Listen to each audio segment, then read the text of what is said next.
There's one. There we go. There we go. Again, like we said, got to get a little bit of wood. Exactly. You get Fishing, around wood. Maine, bass fishing. Stay tuned. It's going to be a foggy one, or it's going to be a good one.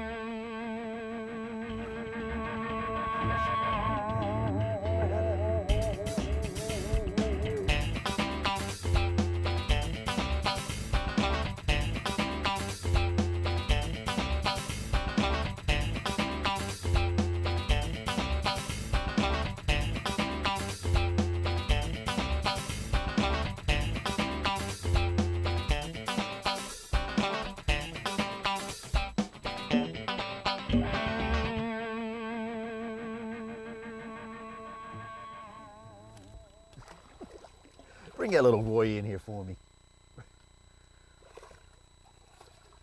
Come here, come here. Oh! Woo!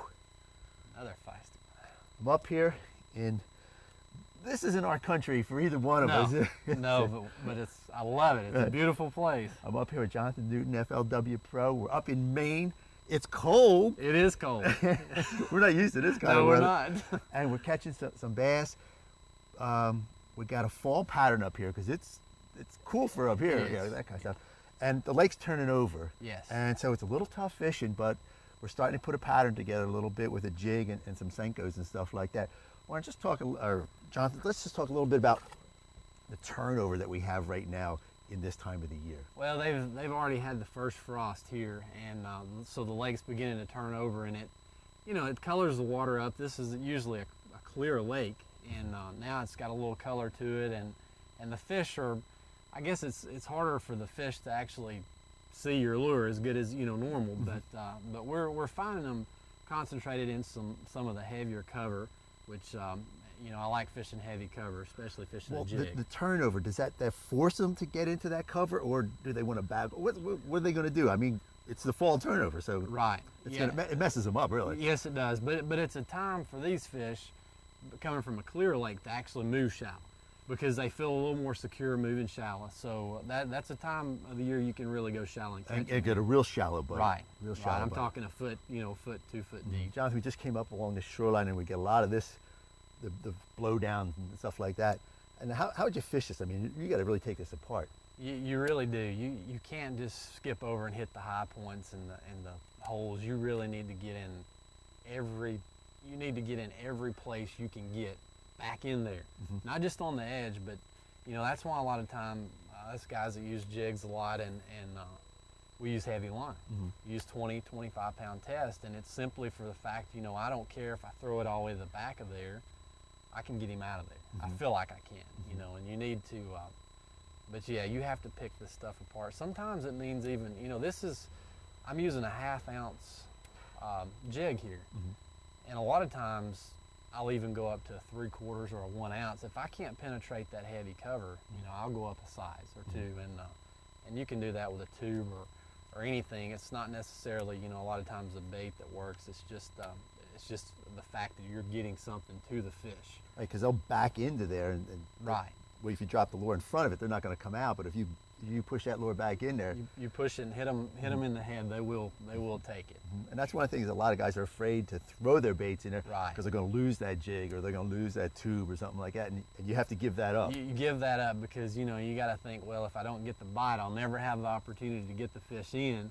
So you have to sacrifice a little bit to be able to get the most bites out of a particular piece of cover. And one of the things that I have like a rule. It's called the 1 foot rule, and that's the fish will come out about 1 foot to get it. That's right. And so if you put it in there and you're about a foot away from him, he's going to at least look at it. Exactly. And but Yeah. if you're 2 or 3 feet, he's not going to bother with it. So That's- that's important to pitch right in there and get it as close as you can. That's And the and key. don't be afraid to lose it. You're No, gonna, no, don't be afraid. No. There's plenty of lures out there. You can get more.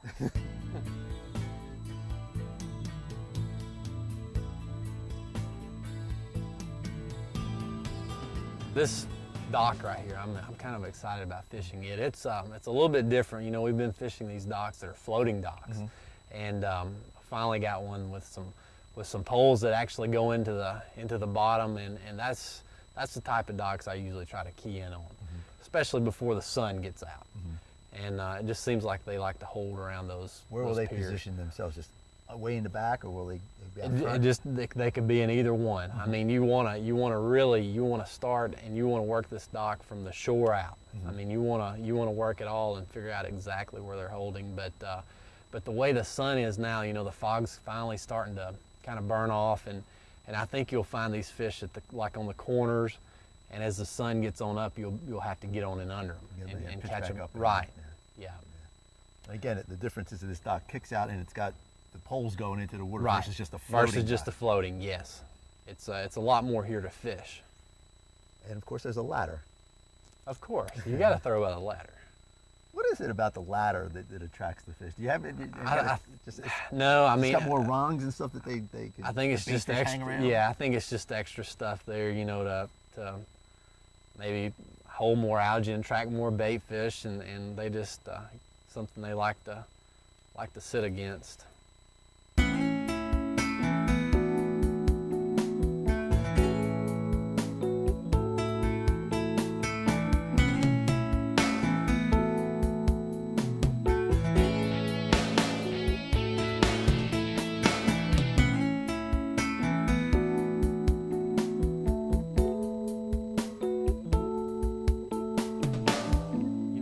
Got the sun, which we've been looking for all morning, but we've moved out more in the mid lake section, and we came out to some points with a lot of rocks and some scattered grass. And these fish, you know, with a fall turnover, I mean, we can work a variety of depth range. We can go from shallow to out deeper on these rocks and key in, and that's actually what we're looking for to catch some better fish.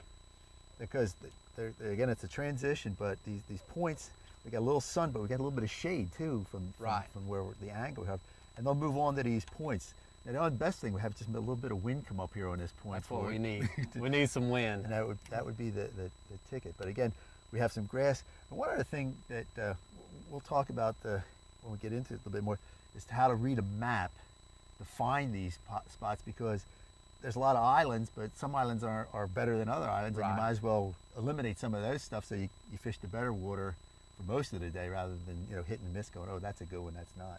There's a lot of, you know, you can do a lot of practicing sitting in the motel room. I mean, you can take that map like you were talking about and look at these. There's a lot of islands on this body of water, but this set of islands right here seem to be a little bit better than the other ones around it. We've got deep water, a lot deeper water. The contours are a little closer on this side, and that's why we chose this area here.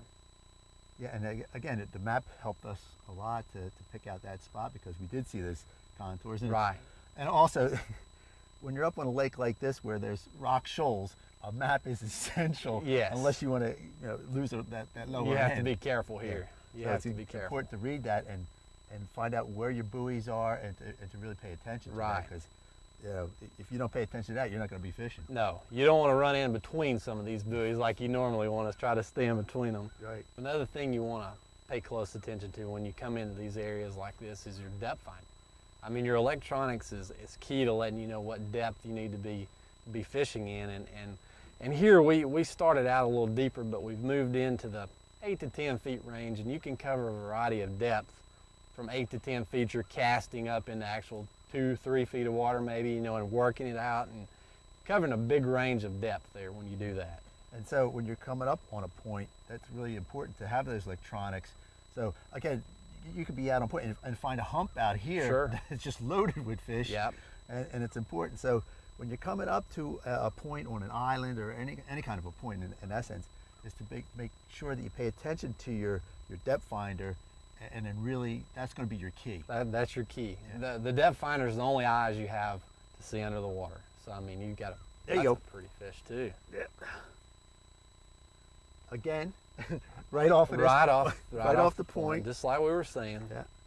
And what would happen there? I cast it out pretty far, and then that was a smallmouth too. It was. Oh, it was. Oh, it was pretty too. Oh, well. Smallmouth. You know, Bob, this is an example of what we were talking about earlier, of a change.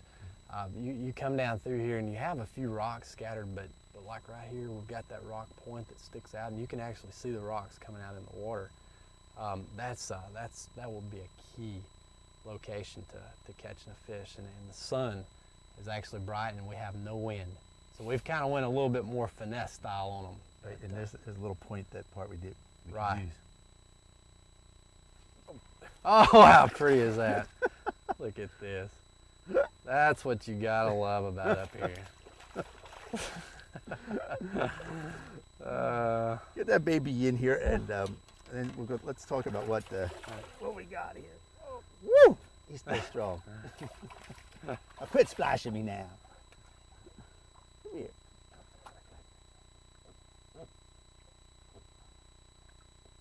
There you are, some tough They're fish. tougher to catch the second time than the first time, aren't they? How pretty Pound is for that? pound. You can't even compare them. Look at the Arabata. They're just out of the water. Out of the water as jumping soon as like you hook that. them. That's John, tell us what you did here and what we got out of this. this fish is still holding in about the same depth those largemouth are, and it's 7 to 8 feet deep, and these rocks run off this point out into this water, and that's where these fish are holding. They're holding right where it starts to break off into 8, 10, 12 feet of water, and the smallmouth are there with them. Look at that. It's beautiful. There's just There's nothing like it. Nothing like when you see a fish dance like that. Oh, right? it's just pretty. I have to catch a few more of those. Yeah. There you go. It's Look at that. It's not a big one, but. Oh, he's fun.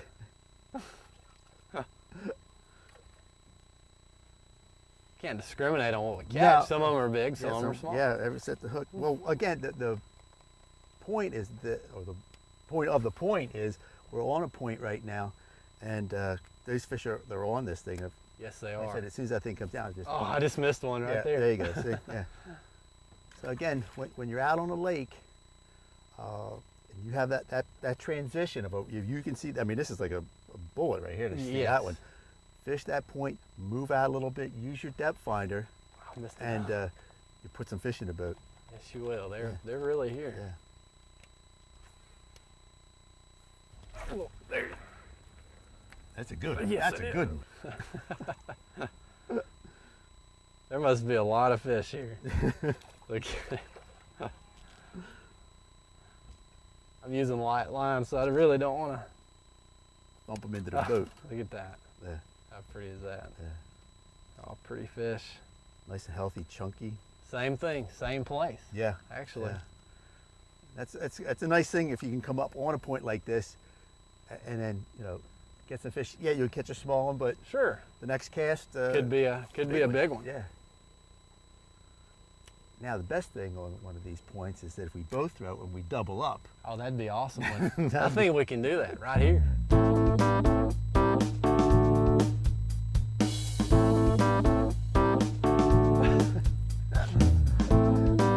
Oh, yeah. Oh. Nice little fish right here. And again, what we're doing is we have a blow down or lay down here, and we're just pitching the baits up into that. And again, numerous times, probably pitched that thing 10 times already, and finally we caught the fish.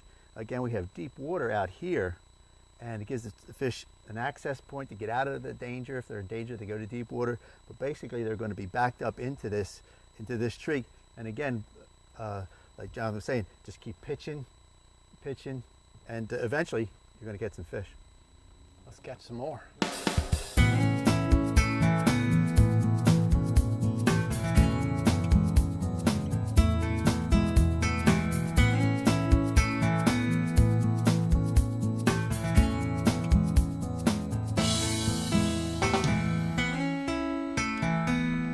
Bob, this is what we look for. If you like to fish a jig, this isolated piece of cover out on the edge of this channel, this creek channel, is a prime location to catch a good because one. you have the deep water and all that right around it. You have everything it needs right here. This is just right. Oh, there. That's a good one. Yes, That's a good one. That's a good one. Get him out of there. That is a good one. Look at Oh, look at that's him. A I got good him one. out. That's a good, see, right off of that, too. I got him out of there, too. You get him out of there. You get her. You wanna? Come over here, you little doggy. Don't you come off. Come. Get out of there. Don't go back in there. Don't go back in there. There you go. Look at that. Whew. Again, isolated structure, pitching a jig in there.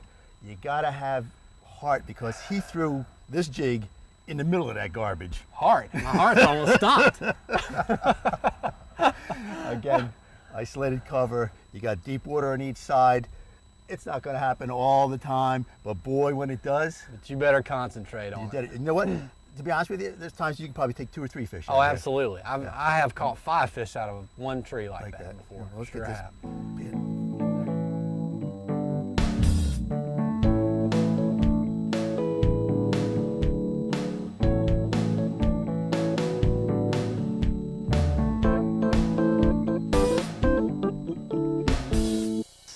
This is another, a little bit different cover right here. We've got horizontal logs laying around, and you know, fish also like to get up against these logs and get out of the sun, out of the current.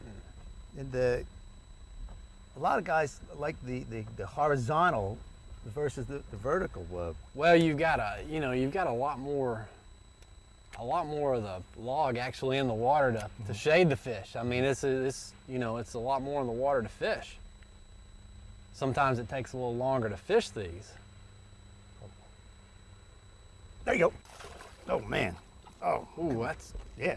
Look at it, right off of that. Right off of that. right log. off of the log. Wait, whoa, it's going down there. Hold on, get back. Come here. Back up here. Come here. You get him. Oh, he's gone the other way. Get him. Oh, get him. Come here. There we go. Look at that. Oh, man. You got me all wet now. These fish are wild. Yeah. Hey, Whew. this is some nice Maine fishing. Oh, it Let me is. tell you. Look at this. These are quality fish. They are out there. quality fish. They really are. Again, when you think of like we're fishing in Maine, you think smallmouth. Right. But look at these. Look at But this. they've got pretty large mouth. Yeah. And some of these Sure fish do. go up to 6-7 pounds. I know. Look at that. It's great. That is a good one. I love I'm it. excited. Yeah. And now for a closer look at today's tackle, Delaware Valley Outdoors presents the Tackle Box. For more information about the tackle used on today's show, go to DelawareValleyOutdoors.com.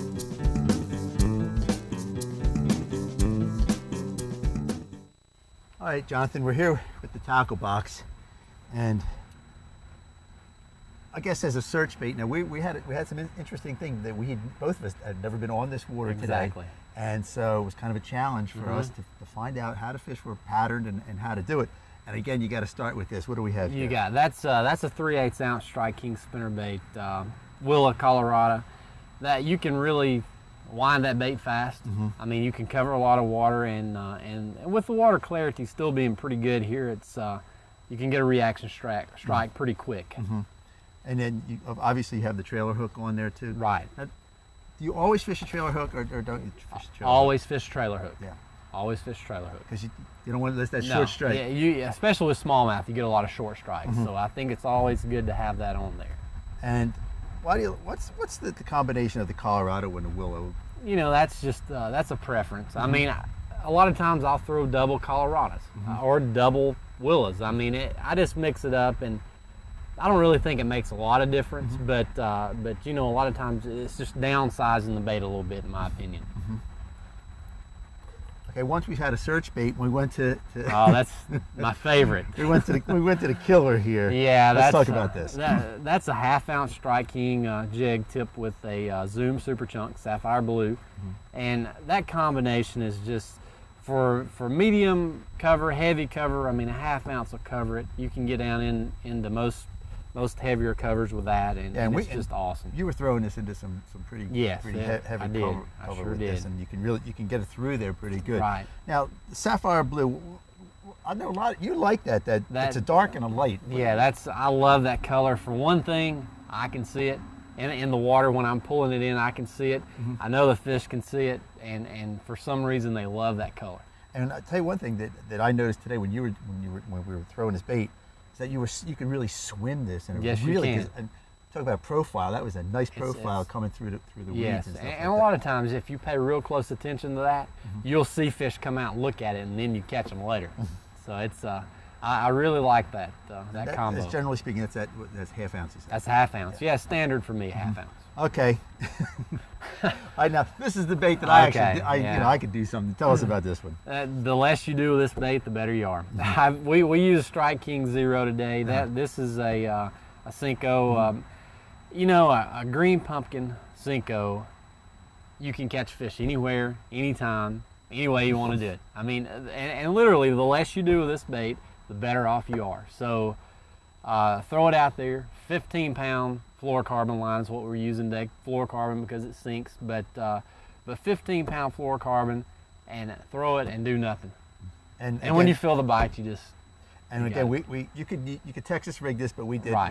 We wacky wormed it, Right. wacky style anyway. Right. And that was it. Again, what's your favorite color in this? Green pumpkin. And you got a little bit of A little bit of purple in that one. And this one. Mm-hmm. This is a good one. And that's a tackle box. Yes. There's a What good is fish. that? Oh, there you go. He tapped the living daylights out of that. That is We got to make sure that one don't have teeth. good And- fish. Oh, that's a big fish. That is a good one. You want to get that baby for me? Yes, I would. Will he cooperate for us? There we go.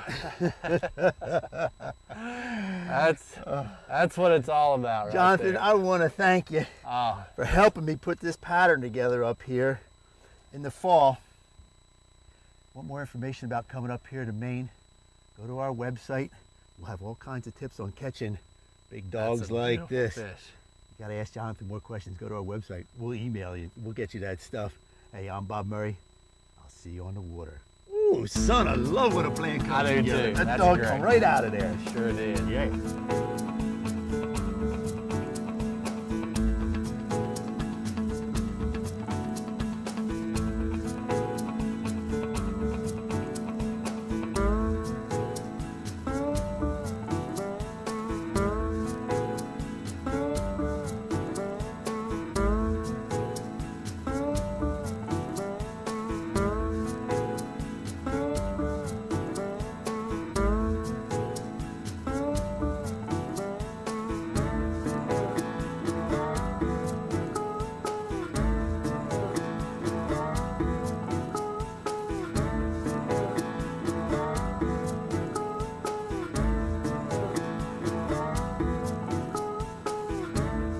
Accommodations provided by Lakeside Motel and Cabins, your home away from home on Cobbosseecontee Lake in central Maine.